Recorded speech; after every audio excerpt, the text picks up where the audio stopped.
Bienvenue dans Floraison Spirit, le podcast qui vous fait découvrir des pratiques de bien-être et de spiritualité.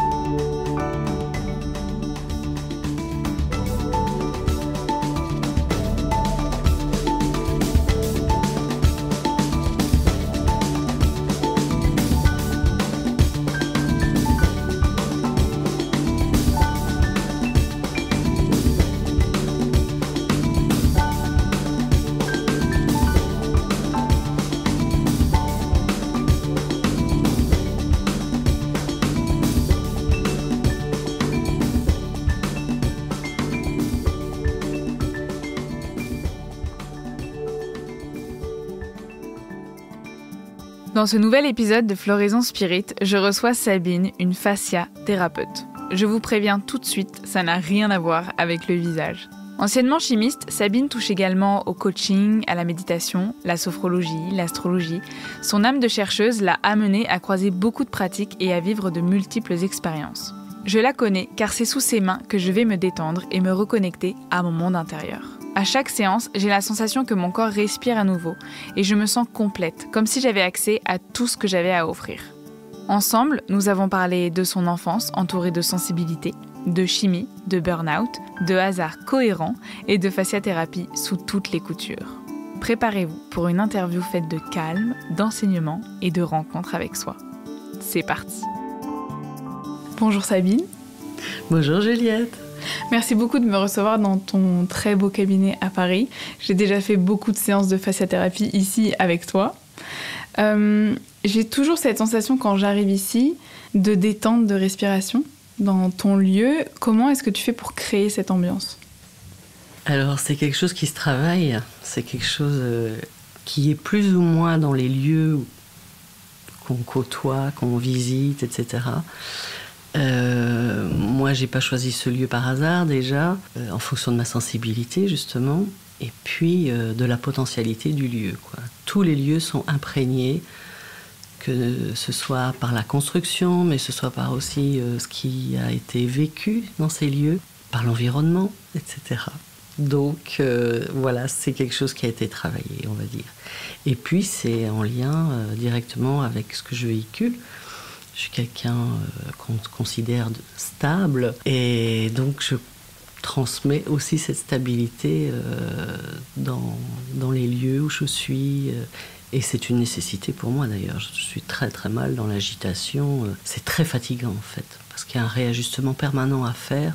Donc ici, j'optimise le lieu pour pouvoir travailler et accueillir mes personnes qui viennent me voir dans les meilleures conditions que ce soit, pour les aider à accéder justement à cette stabilité intérieure. Mais c'est vrai que quand je sors d'ici, j'ai toujours l'impression d'être un marshmallow vivant de détente. Cette sensibilité, est-ce que tu l'avais, si on fait un petit retour en arrière, jeune déjà, c'est toute jeune, tu avais cette sensibilité avec ce qui t'entourait, avec tes sensations ?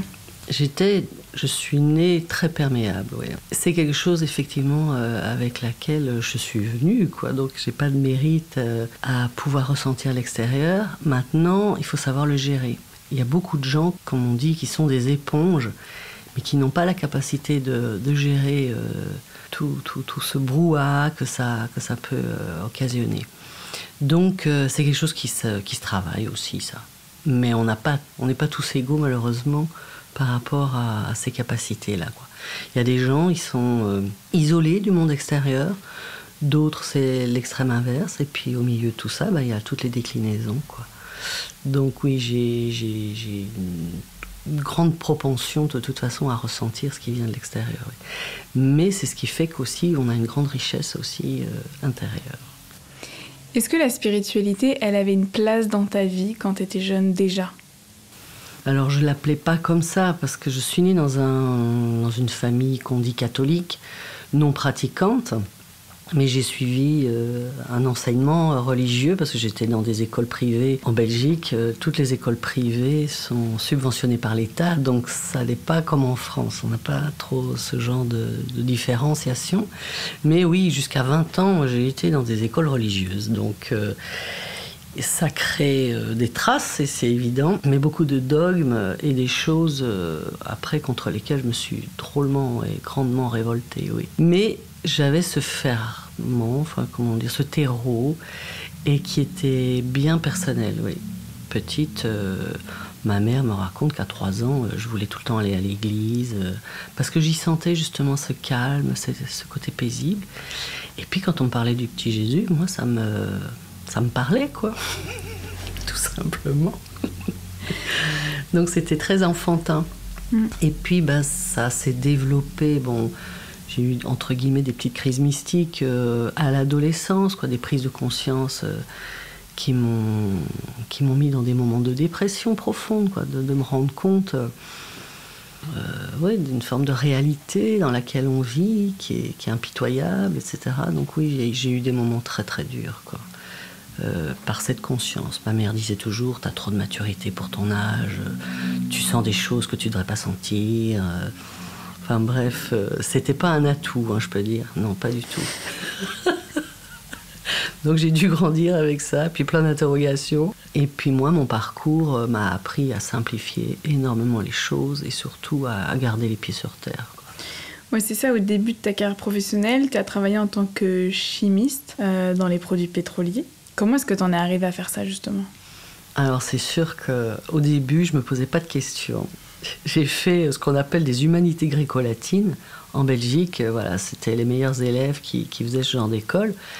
Parce qu'à une époque, c'était la condition pour accéder à l'université. Il fallait avoir fait du grec et du latin. La culture générale était beaucoup plus mise en évidence que maintenant. Et après, on pouvait faire ce qu'on voulait. Et d'ailleurs, ça n'a pas loupé. J'ai fait de la chimie après 1 an de pharmacie, parce que petite, je voulais être herboriste. Moi, j'étais fascinée par les officines avec tous ces bocaux pleins de plantes. Il y avait quelque chose de familier, puisqu'à la maison, on utilisait les grogues. Enfin, on faisait quand même pas mal de petites mixtures grand-mère, qui marchaient très bien. Donc, ça m'a emmenée à la chimie, mais plus par aspect philosophique, en fait. Le fait d'avoir étudié le grec et le latin, j'ai eu mes premiers cours de psycho grâce à ça. Quand on étudie les textes anciens, on rentre vraiment dans la psychologie humaniste, on rentre dans les archétypes humains, etc. Ça me parlait déjà beaucoup. Et j'étais beaucoup curieuse, c'était de comment ça fonctionne tout ça, quoi. L'attrait pour l'infiniment petit. Et donc, c'est pour ça que j'ai choisi la chimie. Je voulais savoir qu'est-ce que c'est que la matière, quoi. Voilà, donc j'ai un côté très ancré, déjà, qui se manifestait par cette envie, ce désir d'approfondir les choses. Donc voilà, je suis devenue chimiste et j'ai eu l'opportunité, en travaillant dans un grand groupe pétrolier, d'avoir accès à l'IFP, puisque j'ai fait une spécialité en produits pétroliers en moteur, quoi. Donc en plus, c'est très masculin, quoi. Voilà, il fallait assurer dans ce monde. Et donc j'ai travaillé comme ça pendant une bonne partie de ma carrière professionnelle, jusqu'au moment où j'ai touché ce que je dis le plafond de verre. Et là, j'ai fait un burn-out, tout simplement, il y a à peu près une 20aine d'années. Et ça a été naturel pour moi de faire la transition, puisqu'à l'époque, je faisais déjà de la fasciathérapie, j'avais déjà fait beaucoup de choses personnelles. Et bon, c'était pas forcément voué à devenir un métier, mais là, la question s'est posée, quoi. Comment ça s'est fait ? Comment t'as été attirée par ça et tu t'es dit, ok, je vais faire une formation ? Alors, c'est toujours le hasard cohérent des rencontres. C'est vraiment... tous mes choix ont été guidés intuitivement, on va dire, et ça m'a fait rencontrer des personnes extraordinaires et ce que j'appelle aussi des rencontres fondatrices. Donc, quand j'ai eu fini mes études en Belgique, bien sûr, je suis arrivée en France au berceau maternel, puisque ma mère est de La Rochelle, et j'ai découvert la sophrologie en faisant de la plongée sous-marine. Et j'ai rencontré un plongeur qui faisait de la sophrologie, et il a d'ailleurs fait son mémoire sur la sophroplongée. Donc, tout naturellement, j'ai commencé des cours avec lui. Et là, je me suis rentrée dans mon monde intérieur, quoi. Jusque-là, j'avais vécu en surface. Je ne savais vraiment pas qui j'étais, en fin de compte, avant. Et là, cette démarche, qui fait partie de moi, c'est évident, j'ai rencontré cette deuxième partie de moi, qui était mon monde intérieur, quoi. Donc voilà, la sophrologie, ça a démarré. Et ça, c'était il y a 35 ans, je ne sais même plus. Ça fait déjà un bail, quoi. Et puis, après, pour des questions professionnelles, j'ai dû aller dans des centres, on va dire, un peu plus industrialisés que La Rochelle. Donc, je suis arrivée à Lyon, parce que je voulais pas aller à Paris. Non, il y avait un truc qui me dérangeait. Bref, j'arrive à Lyon, et là, je travaille en recherche. Et en parlant avec mon sophrologue au téléphone, il y a mon voisin qui me dit « Ah bon, tu fais de la sophro ?» Mais ma copine aussi. « Je vais te faire rencontrer une sophrologue. » Et ça a continué. Et de fil en aiguille, j'ai fait des stages, j'ai rencontré aussi d'autres personnes avec qui j'ai travaillé en méditation. Enfin, j'ai fait plein de trucs, hein. Tout ça dans le but de me rencontrer. Et ça a compensé progressivement tous les sports à haut risque que je faisais. Parce que je faisais du deltaplane, je faisais de l'ULM, je faisais de la plongée, bien sûr. Et progressivement, plus j'étais en contact avec ce monde intérieur, moins j'avais besoin d'aller chercher les sensations à l'extérieur, quoi. Donc c'est comme ça que mon cheminement s'est installé. Jusqu'au jour où il y a un besoin de synthèse. C'est toujours autour de la trentaine en général. Et là, j'ai rencontré dans un stage de massage ayurvédique, j'ai rencontré un fasciathérapeute. Et dans nos pratiques, il m'a dit « T'as un toucher quand même pas banal, il faut que tu fasses quelque chose, quoi. » Et je cherchais une école d'ostéopathie à l'époque. Tout ça, ça se fait en fondu enchaîné. Je cherche pas, les choses arrivent d'elles-mêmes. Et il me parle de la fasciathérapie. Et donc, naturellement, je me suis dit, tiens, c'est pas un hasard. Ouais, voilà, déjà, je croyais pas au hasard. Et je me suis dit, c'est sans doute par là que je dois aller. Et effectivement, c'était aussi une école qui venait de s'ouvrir à Annecy à l'époque. Et en plus, l'ostéopathie se fait en mode continu. Alors que la fasciathérapie se fait sous forme de stage de 4 jours ponctuellement dans l'année. Il y en avait une dizaine dans l'année. Donc c'était beaucoup plus gérable, surtout quand on a un travail qui n'a rien à voir avec, en plus. Voilà, donc je prenais aussi des congés sans solde s'il fallait. Enfin bon, on se débrouille toujours et on y arrive. Donc j'ai commencé ma formation à cette époque-là, quand je suis arrivée sur Lyon. Et ça s'est poursuivi, parce que j'ai rencontré le fondateur, j'ai travaillé avec lui. Et ça a duré 15 ans, cette affaire, quand même. Est-ce que tu pourrais me dire en quelques mots, avant de passer au gros bout de la fasciathérapie, qu'est-ce que c'est que la sophrologie ? Justement pour les personnes qui seraient intriguées de comment ça t'a permis de commencer à te rencontrer. Alors la sophrologie, au départ, c'est un moyen de rentrer en présence à soi. Souvent, c'est de la visualisation. Et progressivement, on rentre en connexion avec ses perceptions, quoi.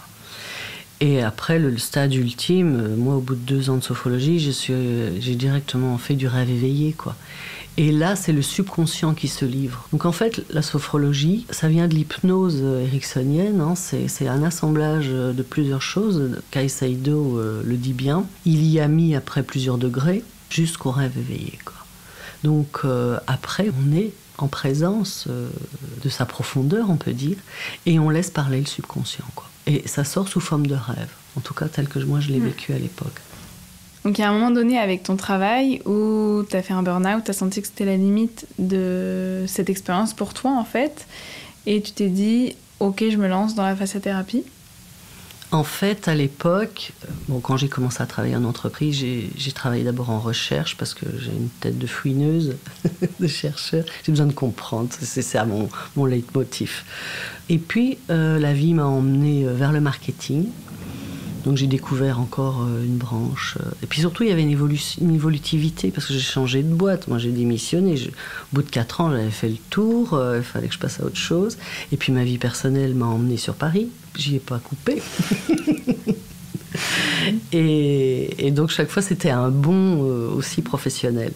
Et j'ai terminé comme directeur commercial à niveau européen, quoi. Donc tu vois, c'est... Mais... quelque part, toute expérience sert à quelque chose, quoi. Et quand je reçois maintenant des clients qui travaillent en entreprise, qui souffrent pour X raisons, je peux vraiment comprendre leur parcours et sachant par quoi ils passent, ayant vécu mon expérience, je peux mieux les aider encore, quoi. Surtout en coaching, parce qu'il y a un peu de stratégie donc, à ce niveau-là, quoi. en fonction de ce qu'ils rencontrent, évidemment, dans leur profondeur à eux, quoi. Alors, mon burn-out, j'ai rencontré aussi les limites, et puis surtout quand ça devient politique, quand un boulot devient... on n'est plus en lien avec ce qu'on aime faire, avec la technique ou avec le processus commercial pur. On rentre dans des jeux politiques, et après... j'avais même fait un mémoire de DEA, de DSS en fasciathérapie pour expliquer le monde de l'entreprise, comment ça fonctionnait par rapport au corps, etc. Et les limites de son intégrité qu'on peut rencontrer. Donc à un moment donné, ça ne me correspondait plus, quoi. Mais bon, j'étais tellement scrupuleuse dans mon travail que ça m'a quand même bien touchée, quoi, et affectée. Donc j'ai quand même mis 2 ans pour m'en remettre, hein. C'était un vrai burn-out, quoi. J'étais complètement liquidée. C'était pas un burn-in, c'est vraiment le burn-out où il n'y a plus de jus, quoi. Donc à ce moment-là, j'ai négocié mon départ, tout simplement. Et naturellement, j'avais déjà des clients. Ça m'arrivait de venir à Paris de ma campagne pour 1 ou 2 personnes seulement le dimanche. Et j'ai commencé avec ce petit noyau de personnes. Donc je venais à Paris. Et puis petit à petit, les gens m'ont connu. Donc ils sont venus à la campagne. Donc maintenant j'ai 2 cabinets, un à la campagne et un à Paris. Parce qu'à Paris... un peu, mais pas beaucoup. T'es toujours pas amoureuse de cette ville? En tant que touriste, si. Mais pour y travailler, non, c'est perturbant. Heureusement que j'ai ce local qui est bien cocon pour pouvoir m'isoler. Sinon, c'est pas possible, non. À cause de l'agitation? Oui, je suis trop éponge. Je subis trop les agressions extérieures, quoi. Et puis avec l'âge, en plus, on a moins de vitalité, donc on met plus de temps pour s'en remettre, quoi. Donc j'en fais beaucoup moins qu'avant, mais on privilégie la qualité aussi avec l'âge. Et qu'est-ce que c'est que la fasciathérapie? Alors la fasciathérapie, d'abord ça parle de fascia. Ça s'écrit avec un F-A-S-C-I-A, c'est pas la face, hein. Les fascias, c'est enfin reconnu comme un organe, depuis pas si longtemps, puisque le premier bouquin d'Anat des fascias est paru en 2015. Et en plus en anglais, par une famille italienne. Donc maintenant on en parle. Il y a même eu des émissions sur Arte qui ont parlé des fascias. C'est un organe, parce qu'il représente à peu près 20 kilos de votre poids corporel. Et ce sont, on peut dire, tous les tissus conjonctifs du corps humain. C'est ce qui enveloppe tout dans ton corps. Aussi bien tes os, que tes organes, que tes grands systèmes vasculaires, nerveux, etc. En fait, c'est ce qui permet qu'il y ait des plans de glissement dans ton corps. Le fascia, c'est une pellicule opalescente, hein, on les voit chez le boucher. On voit cette pellicule. C'est une membrane qui est très innervée, ce qui en fait un organe de la douleur et de la perception de soi. C'est là où c'est intéressant. Parce que quand on est bloqué dans son geste majeur, c'est que les fascias sont grippés à l'intérieur. C'est-à-dire qu'ils vont réagir à toute forme de stress, à la fois physique, psychique, émotionnel. Quand tu as peur, tu fais... Voilà, instantanément, il y a une crispation de tes fascias. Et quand le stress a disparu, tes fascias se relâchent, mais ne reviennent jamais à l'état initial. Donc, dans tes fascias, tu vas engrammer tous les chocs que tu as vécus depuis ta conception. Donc, on va lire, nous, les thérapeutes, on va lire dans le corps comme le livre de l'histoire de la personne, quoi. Et on va sentir toutes les micro-contractures qui sont restées de tous ces chocs. Et on va vraiment être en lien avec la psychologie de la personne. Parce que la vraie psychologie de la personne, c'est comment elle réagit dans son corps. Et après, c'est tout le métier qui fait que, on va aller décoder, ressentir et libérer ces fascias, leur rendre leur mobilité dans les 4 plans de l'espace et rendre la potentialité de mouvance intérieure, mais aussi extérieure à la personne. Et en quoi est-ce que c'est différent de la kinésiologie ou de l'ostéopathie, par exemple? Parce que parfois, moi, pour simplifier, quand je viens te voir, je dis je vais voir mon ostéo. Donc, qu'est-ce que c'est les différences? L'ostéopathie, je pense qu'au départ, ça devait être de la fasciathérapie. Mais bon, c'était quelque chose, à mon avis, qui partait des fascias. Le docteur Steele, en 1900, c'est lui le fondateur de l'ostéopathie. Il avait déjà parlé des fascias en disant que toute pathologie naît de la crispation du fascia. Et de là sont nées la chiropraxie, l'ostéopathie fonctionnelle, mais aussi structurelle. Et donc très vite, on est resté sur un modèle corps mécanique. La fasciathérapie, elle va être sur un corps biomécanique. C'est-à-dire qu'on ne va pas envisager le corps comme dans les bouquins, inerte. On les voit en mouvement, nous. Et ça change tout au niveau cérébral, de voir les choses en mouvement. Donc l'ostéopathie, elle va surtout s'adresser à l'axe crânio-sacré, mais dans sa partie osseuse. Et sur un rythme, ce qu'ils appellent le mouvement respiratoire primaire, qui est beaucoup plus rapide que celui dont nous parlons. Eux, ils sont à combien ? Je crois que c'est 15 par minute, un truc comme ça, alors que nous, c'est 2 par minute. Mais c'est-à-dire c'est 15 mouvements par minute qu'ils vont faire. C'est une biomécanique sensorielle. Alors, c'est comme un biorhythme, en fait. Voilà. Donc, ils vont parler de rythmicité dans l'axe crânio-sacré, assez rapide. Mais Danny Bois, notre ostéo des années 80, qui a créé la fasciathérapie, lui a rencontré un mouvement beaucoup plus lent. Et il a rencontré le mouvement des fascias à ce moment-là. Et alors, ça ne concerne pas que l'axe crânio-sacré, ça concerne tout l'organisme, pas que les os, ça concerne chaque organe. Tout se meut dans une lenteur que nous, on utilise et qu'on capte dans tous les tissus, qui sont guidés par les fascias, quoi. Et c'est pour ça que quand tu fais un soin, c'est toujours des mouvements qui sont très profonds et très très lents. Voilà. Quand tu rentres en contact avec les couches immobiles, donc on descend le plus profond possible, puisque qui peut plus peut le moins, hein. Donc autant attraper la couche d'immobilité la plus profonde pour mettre en route toutes les autres couches, quoi, qui sont au-dessus. Et c'est un processus qui n'a pas de fin en plus. Voilà. Il y a toujours quelque chose qui a besoin d'être mis en mouvement. Et justement, comment ça se passe une séance ? Alors, les gens peuvent venir me voir pour un coaching ou pour de la naturopathie, mais généralement, je les mets sur la table. On ne se met pas à table, je les mets donc sur ma table de thérapie et je vais faire le bilan, en fait, énergétique, déjà, savoir comment ça bouge dans leur corps, quoi. Il y a des gens qui sont extrêmement fatigués, ils vont avoir un mouvement interne ralenti. Il y a des gens en super forme, mais aussi super éclatés. Alors ça va bouger peut-être dans tous les sens, mais pas de façon optimum, quoi. Ça va pas être incarné, comme on dit. Voilà. Et puis il y a des gens, ils sont morcelés. Ils sont azimutés. On a l'impression qu'il y a des morceaux dans tous les sens. Et ils sont pas là, quoi. Ils sont ou dans leur tête, et ils sont aux antipodes même de la planète, hein. Quelquefois, j'ai l'impression qu'ils sont en écartement terrible.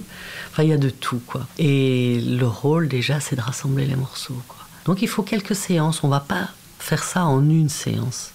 Au niveau où on travaille, c'est pas possible, quoi. Ça sollicite énormément la personne parce qu'elle est consciente aussi de ce qui se passe. On n'emmène pas les gens... Il n'y a pas d'axe interventionniste. C'est-à-dire qu'à chaque moment, la personne sait exactement ce qui se passe. C'est comme une hypnose, en fait. La personne est consciente exactement de ce qui se passe. Et comme on touche un organe de perception de soi, elle ressent les choses. C'est ça qui est merveilleux. C'est très, très découvrant pour la personne, mais en même temps, c'est très rassurant. C'est pour ça que quand les gens sortent d'ici, ils ont la banane, parce qu'il y a quelque chose d'intime, de profond, qu'ils se sont réappropriés, quoi. Et voilà, donc c'est dans ce sens-là que c'est rassurant, constructif et découvrant. C'est-à-dire que les personnes, une fois qu'ils ont retrouvé tous ces morceaux, ils ont une pensée aussi qui va évoluer. Et là, on rentre dans le coaching à médiation corporelle, quoi. C'est-à-dire que quand les gens viennent pour du coaching, moi j'ai appris le coaching classique, hein, questions-réponses, etc., systémique, enfin bon, toute la théorie, mais je ne vais pas rentrer là-dedans, ça ne va pas vous guider là où moi je veux arriver. Mais la personne, immanquablement, quand elle est en contact avec quelque chose de plus profond qu'habituellement, elle va avoir un autre rapport à elle et donc d'autres formes de réponses, parce qu'elle va accéder à des ressources, peut-être même qu'elle ignorait jusque-là, quoi. J'ai des gens qui me disent « mais ce que vous me faites, je ne l'ai jamais ressenti dans ma vie, quoi. » Ou alors, si, peut-être, quand j'étais enfant, mais le monde, l'agitation dans laquelle on vit, nous nous fait sortir de tous nos possibles. De ce que j'ai pu expérimenter ici, entre la première séance et les séances d'après, c'est justement ce ressenti qui se développe de ce que tu fais quand tu touches mon corps. C'est que les premières, par exemple, je ressentais pas spécialement tout. Alors que là, il y a des moments où tu vas toucher la tête et je vais sentir le ventre. Et je sens que à l'intérieur du corps, ça se développe. Et c'est vrai que ça donne un accès à une intériorité, une intériorisation. Et il y a un calme qui se crée. Et de rentrer dans le corps, et c'est surtout de sentir que le corps est réceptif à tout ça. Et que plus on va le chercher, en fait, plus il s'ouvre à ce qu'on veut regarder. Ta première question, c'était comment ça fonctionne. Donc je vais t'expliquer. Et quand une personne s'allonge sur ma table, je pose tout le temps mes mains ici, sur les épaules, parce qu'on est près des grands systèmes. Le cœur, on n'est pas loin de la tête, système nerveux, etc. Toutes les tensions qu'on maintient dans notre corps, c'est nous qui les maintenons. C'est un ordre moteur, quoi. C'est le système nerveux central qui envoie une contraction par le système nerveux central et puis périphérique. Donc tout ce qu'on maintient dans notre corps, dans une posture intérieure même, que ça crée, qui sont souvent des postures de compensation par rapport à des chocs, etc. Donc on maintient un édifice, plus ou moins consciemment, et nos tensions sont maintenues dans cet édifice. Quand je pose mes mains, je sens tout cet édifice mis en place. Donc je vais exercer des pressions, et cette pression va être équivalente à la tension que la personne maintient dans son corps. C'est-à-dire que ça va l'interpeller, quoi. Si je t'appuie sur le bras, à un moment donné, si je t'appuie trop fort, tu me fais aïe. Si je t'appuie pas suffisamment, ça va passer inaperçu. Donc il y a une pression précise où ça t'interpelle, mais où c'est pas gênant. Et là, il y a une espèce de dialogue qui s'instaure, tissulaire, parce que c'est pas toujours conscient. La personne est interpellée, mais comme elle sent que c'est bon, elle va pas s'inquiéter, elle va se laisser faire. Et là, il y a un dialogue tissulaire. C'est je lâche ou je lâche pas, quoi. Et on attend au point d'appui. À un moment donné, c'est comme si la personne disait « Ah, c'est chouette, il y a quelqu'un qui tient la pression à ma place, je peux me lâcher, quoi. » Et à ce moment-là, le blocage va fondre. Et de proche en proche, comme ça, on va libérer tout ce qui a besoin d'être libéré, quoi. Et la personne va retrouver de la mobilité, pas seulement physiquement, mais aussi psychiquement. C'est comme si elle va se réapproprier aussi des zones d'elle dans son schéma corporel. Ça donne d'autres aspects. Quelquefois, en sortant d'ici, les gens voient des choses qu'ils ne percevaient pas, parce que le champ visuel va s'élargir. La détente intérieure aide les personnes à se sentir moins en danger face à l'environnement, tout simplement. Donc plus on est libre et confort dans son fort intérieur, plus on peut voir ce qui se passe à l'extérieur. Voilà, c'est la question philosophique, hein. Plus on accède à l'infiniment petit, et plus on a accès à l'infiniment grand. Voilà, donc tu vois, on retrouve tout à un moment donné par ce travail, quoi. Voilà. Et quelle importance tu donnes aux mots, au fait de mettre en mots ce qu'ils ont ressenti? Est-ce que tu poses des questions à tes patients aussi, comment ça se passe en ce moment, etc.? C'est vrai que ce voyage, on peut le faire et laisser la personne se débrouiller avec ce qu'elle rencontre. Sauf qu'on s'est aperçu que c'était beaucoup plus rapide quand on faisait de la directivité informative. Donc là, on n'est plus comme Carl Rogers, hein, ou dans le forme psychanalytique où on laisse la personne errer, entre guillemets, dans ses limbes. Là, on fait des propositions. C'est-à-dire que moi, je sens quand la chose arrive et qu'elle va être possible d'être mise en conscience. À ce moment-là, je pose des questions simplement à la personne. Je dis, est-ce qu'il se passe quelque chose? Est-ce que vous percevez ce relâchement? Est-ce que ça vous évoque quelque chose? Est-ce que vous voyez derrière vos paupières des choses, etc. Donc on va questionner la personne. Et c'est plus ou moins orienté, évidemment. Mais parce qu'on si on n'entraîne pas la perception à poser son regard sur la chose, entre guillemets, la personne va passer à côté. Donc on n'influence pas, parce qu'on sait ce qu'on rencontre. Je veux dire, quand on a 1000 subjectivités, à un moment donné, on finit par faire des objectivités, quoi. Et donc, en exerçant la personne à poser son regard sur des choses bien particulières, on va l'entraîner à aller de plus en plus loin dans ses perceptions profondes, quoi. Et c'est quelque chose qui s'apprend, comme le saut en longueur, comme la course de haies, etc. Voilà, plus on pratique et plus on est performant, quoi. Et donc, pendant la séance, tu as les mains posées sur la personne, tu exerces des pressions et tu as tous ces ressentis. qu'est-ce que tu ressens à l'intérieur de toi pendant ces séances? Est-ce qu'il y a c'est que tes mains qui te donnent les informations ou c'est tout ton corps? Alors ça, c'est venu avec la pratique. Au début, quand on est débutant, on travaille avec ses doigts.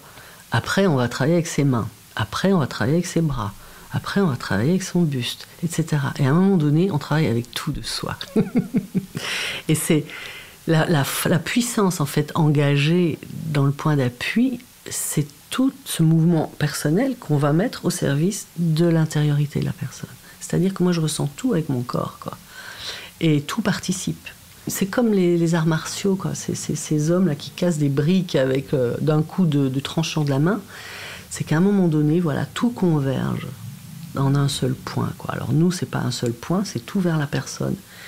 Mais souvent, quand j'ai la personne en face de moi, et encore plus quand je pose mes mains sur elle, c'est comme si j'étais dans sa tonalité intérieure, quoi. Je perçois où elle en est, quoi. C'est vraiment le côté empathique qui crée ça, quoi. Voilà. Donc, je dis pas que ça marche chez tout le monde et pour tout le monde, mais en tout cas, c'est quelque chose qui s'est développé chez moi. Je l'explique pas autrement, et c'est pour ça que maintenant, je comprends pourquoi aussi je suis fatiguée quand je viens à Paris, quoi. Parce que je capte, mine de rien, toutes ces... Nous, on appelle ça des immobilités extérieures, quoi, qui viennent un peu nous plomber, entacher notre propre vitalité. Et voilà. Et si on veut être vraiment bien, il faut être dans un milieu propice, quoi. Tout ça pour dire que je vais aller là où la personne a besoin d'aller en elle, quoi. C'est ce que je perçois d'elle qui me fait aller avec elle, l'emmener un petit peu plus loin que là où elle en est, quoi. Quand elle est bloquée dans sa vie, c'est que elle a besoin de quelqu'un pour passer le pas suivant, quoi. Et moi, c'est là où on vient me voir. Donc c'est comme si je prenais la main, simplement faire ce pas de côté, ou devant, ou derrière. C'est simplement ouvrir une possibilité à la personne, quoi. Ouais, ce qui prime vraiment dans la fasciathérapie que tu pratiques, c'est les ressentis que les personnes vont avoir et comment elles vont sortir d'ici, en fait. Voilà, pour moi, une pensée, ça ne nous appartient pas. Elles sont véhiculées par notre éducation, notre culture, alors qu'une perception, elle nous est propre, quoi. Donc j'évite de parler trop des pensées, à la rigueur, parce que d'abord c'est tuant. Moi, ça me fout la tête au carré. Par contre, quand tu parles de l'expérience, du ressenti de la personne, moi, je me sens beaucoup plus performante, en tout cas dans ce domaine-là, et je peux les accompagner pour rassurer ce lieu d'elles où elles ont besoin de se poser, quoi. Parce que le génie intérieur, moi je l'appelle comme ça, c'est quand on est au plus profond de soi, centré. Voilà, plus on est au calme, au cœur de soi, c'est là où on peut exprimer toutes ses potentialités, quoi. Et donc c'est là que la personne va retrouver les solutions pour dépasser son problème, quoi. Donc on en parle évidemment. C'est pour ça que le dialogue avant un traitement et après ne va pas être le même. Et c'est beaucoup plus productif après. Et là les gens sont vraiment... Il faut le percevoir, justement, et le ressentir, comme tu disais, pour comprendre. Mais ça s'est découvert avec le temps. Moi, au début, je ne sentais pas tout ça. Le métier, ça prend, quoi. Et maintenant, ça va faire bientôt 30 ans, tu vois, et j'en apprends tout le temps, quoi. C'est pour ça que je dis que le chemin est infini et peut-être sans fin, sûrement. Si on revient à quelque chose de plus concret... Oui. À quoi ça va servir la fasciathérapie dans les problèmes qu'on peut avoir au quotidien? Enfin, on sait à quoi ça peut servir, mais est-ce que ça peut aider des problèmes de dos, des problèmes d'arthrose?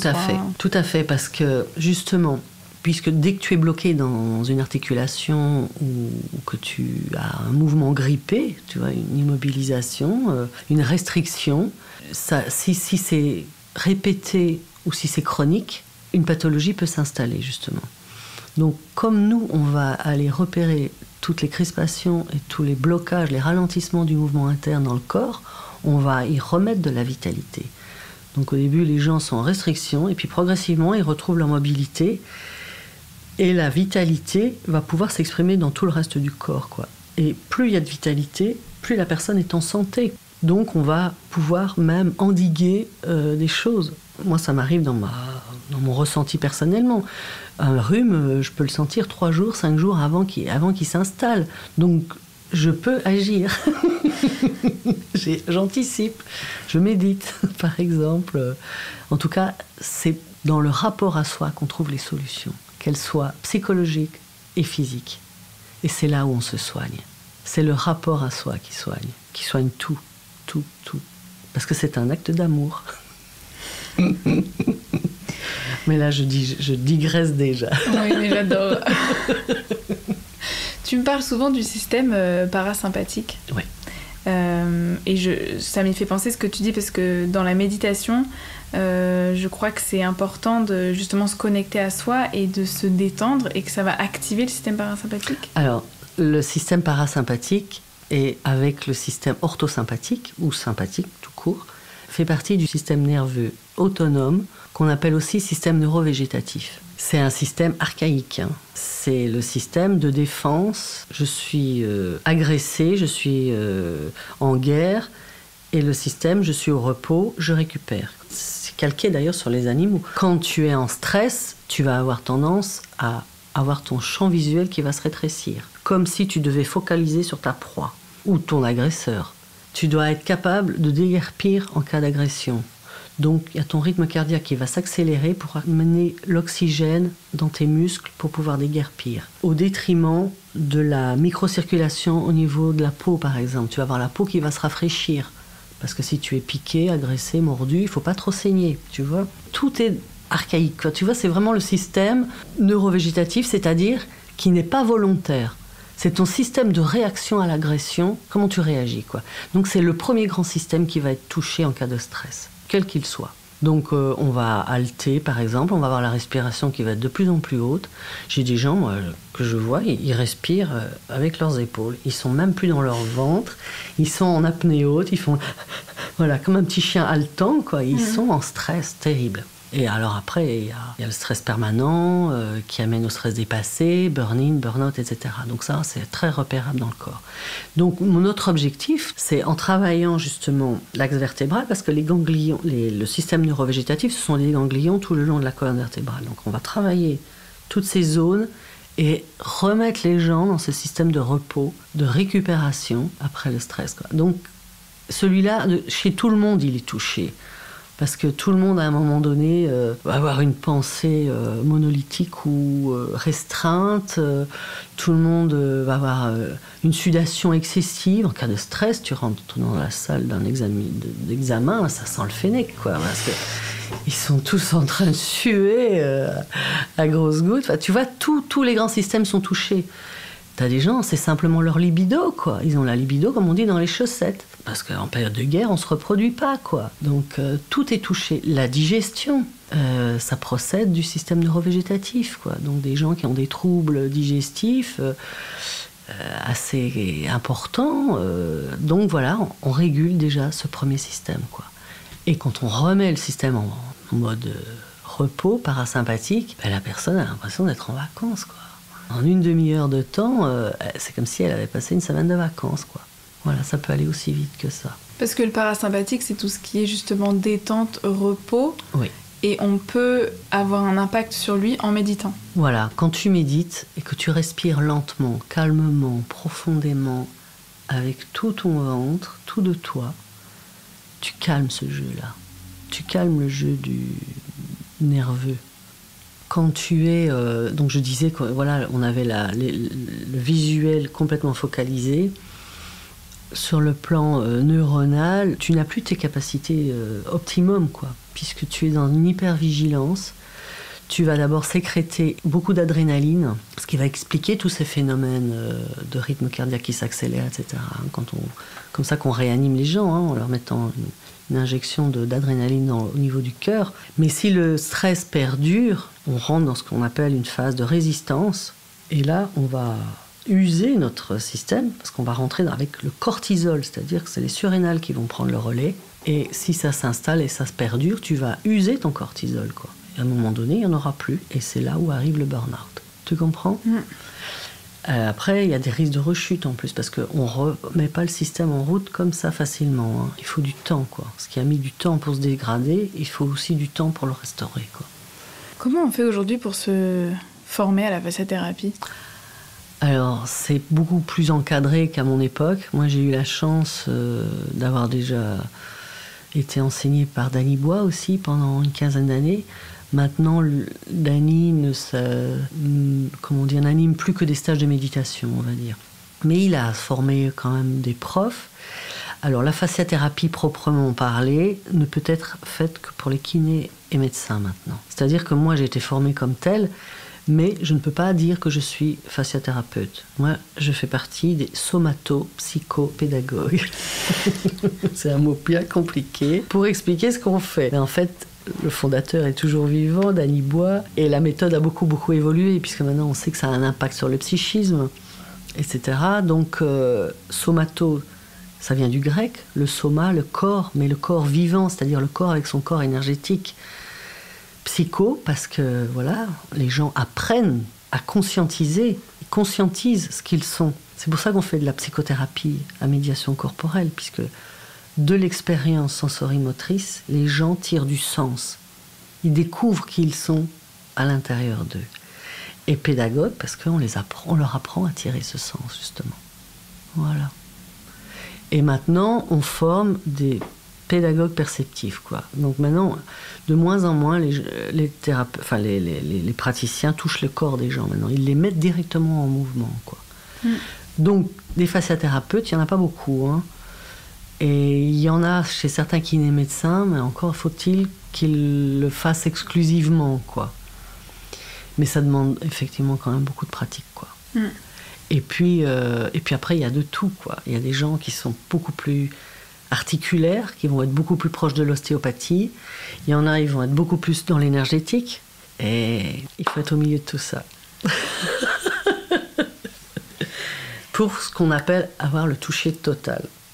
La main totale, c'est-à-dire que tu touches tout du corps, quoi. Physique, énergétique, émotionnel, mental. Quel conseil tu donnerais à quelqu'un qui a envie de prendre soin de son corps et de son esprit ? Eh ben, pour moi, c'est la méthode qui réunit tout, justement. Moi, j'ai cherché à gauche, à droite. Tu vois, j'étais dans la chimie, j'étais dans la méditation, enfin bref, j'ai cherché un peu partout. Et quand j'ai rencontré cette forme de toucher, pour moi, il y avait toute la personne est concernée, quoi. Donc, on soigne aussi bien le physique que le psychisme. C'est ça qui est intéressant, quoi. Et on retrouve l'équilibre au sein de soi, dans le centrage, quoi. Ouais. Voilà. Et on retrouve une certaine autonomie, finalement, quand on fait ça aussi. Alors, c'est long à gagner en autonomie, mais les outils, quand même, sont performants, hein.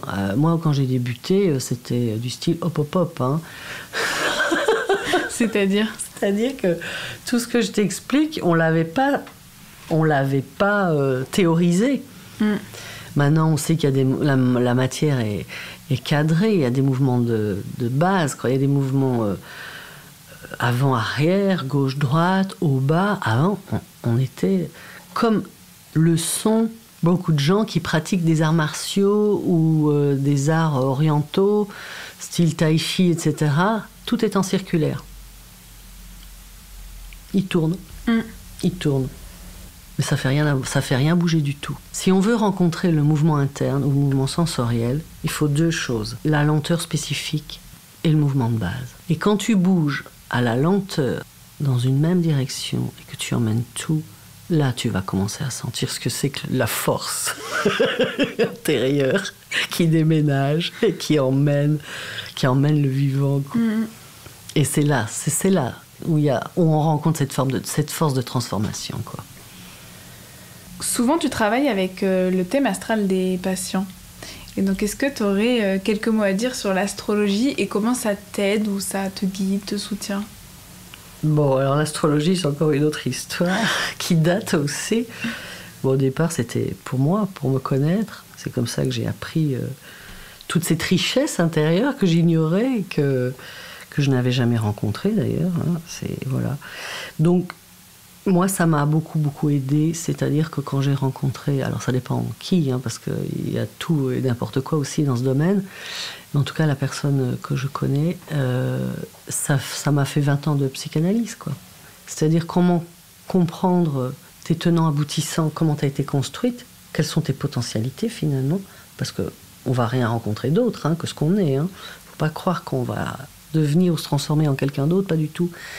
Mais ça, pour moi, c'est le chemin intime. le thème astral. C'est le chemin que tu t'es programmé, entre guillemets, sur Terre. Chemin auquel tu ne peux pas déroger. Après, quand on parle de libre arbitre, pour moi, c'est à un autre niveau que ça se joue. C'est pas comment je fais les choses ou quoi que ce soit. Non. Le libre arbitre, pour moi, c'est bien avant. C'est toi qui as choisi ce thème, quelque part, tu vois, en venant au monde. Mais après, c'est comment tu le gères, comment tu vas gérer les événements qui te sont envoyés. Parce que c'est pas toi qui choisis les événements que la vie t'emmène. Mais comment tu vas y réagir, oui. Et quelquefois, je ne comprends pas comment la personne est câblée, entre guillemets. Quelquefois, son corps, ou en tout cas ce qu'on échange, n'est pas suffisamment plausible pour comprendre. À ce moment-là, je fais le thème de la personne. Et on va travailler dessus pour comprendre comment elle a été construite, quoi. Et comment contourner tout ça. Parce qu'après, voilà, le but, c'est de sublimer ces difficultés. C'est de les dépasser, en quelque sorte. Voilà. Mais ça, je le fais pas avec tout le monde. Tout le monde n'a pas cette demande-là. Moi, je me mets vraiment au service de l'autre, quoi. Et là, c'est vraiment pour les gens pour les routards, quoi, qui en font un programme de vie, quoi. Tout le monde n'a pas cette ambition ou ce désir dans sa vie, quoi. On n'est pas tous des chercheurs, finalement. Il y a des gens qui veulent simplement être mieux. Voilà. Donc on va se mettre entièrement à leur service, là où ils sont, quoi. Et le thème, c'est la cerise sur le gâteau pour ceux qui veulent, quoi. La plateforme que j'ai créée, elle s'appelle Juliette fait la révolution. Et révolution, ça s'écrit avec un E, accent circonflexe, pour le rêve. Parce que j'aimerais bien qu'on nourrisse un monde, justement, dont on peut rêver, un nouveau monde et un nouvel art de vivre. Ma dernière question, ce serait, c'est quoi pour toi ton monde rêvé, en fait ? Moi, c'est bien simple, c'est une utopie. Vas-y, je t'écoute. Je crois que j'ai fini de rêver. Comme je te disais, mon regard sur la spiritualité s'est beaucoup, beaucoup simplifié. C'est-à-dire que j'ai cru à des choses magnifiques. L'humain restera ce qu'il est avec tous ses archétypes, quoi. On ne va pas changer l'humanité. Mais par contre, c'est nous. C'est notre regard sur l'humanité et sur cette spiritualité, quoi. Donc, ce que je souhaite, moi, c'est qu'il y ait de plus en plus de gens en chemin, quoi. Parce qu'il n'y a pas de finalité. Mais il faut se mettre sur la route, quoi. Oui. Voilà. Mon but, c'est de mettre... c'est d'aider, en tout cas, d'accompagner les gens à être sur leur chemin, quoi. Ouais, de reprendre leurs rênes en main, quoi. Moi, j'ai su ce que c'était que de ne pas les avoir. Eh ben, on n'est pas bien. Merci beaucoup, Sabine. C'était un grand plaisir. C'était très émouvant. Je suis un peu déconcertée, mais ça va. Non, merci. Merci à toi. Le podcast Floraison Spirit est produit par la plateforme Juliette fait la révolution, dédiée à l'écologie intérieure. Si l'épisode vous a plu, n'hésitez pas à le partager à vos proches, à mettre des petites étoiles sur Apple Podcasts ou à venir vous abonner sur le compte Instagram Juliette fait la révolution. Si vous souhaitez découvrir un podcast qui parle d'intimité, de sexualité et de relations avec authenticité, je vous invite à écouter les épisodes de Terres Intimes, une autre création de cette plateforme. Enfin, je souhaite remercier Théo au mixage son et Didier au générique, sans qui Floraison Spirit ne pourrait pas exister. Et bien sûr, merci à vous pour votre écoute. Prenez bien soin de vous et à très vite.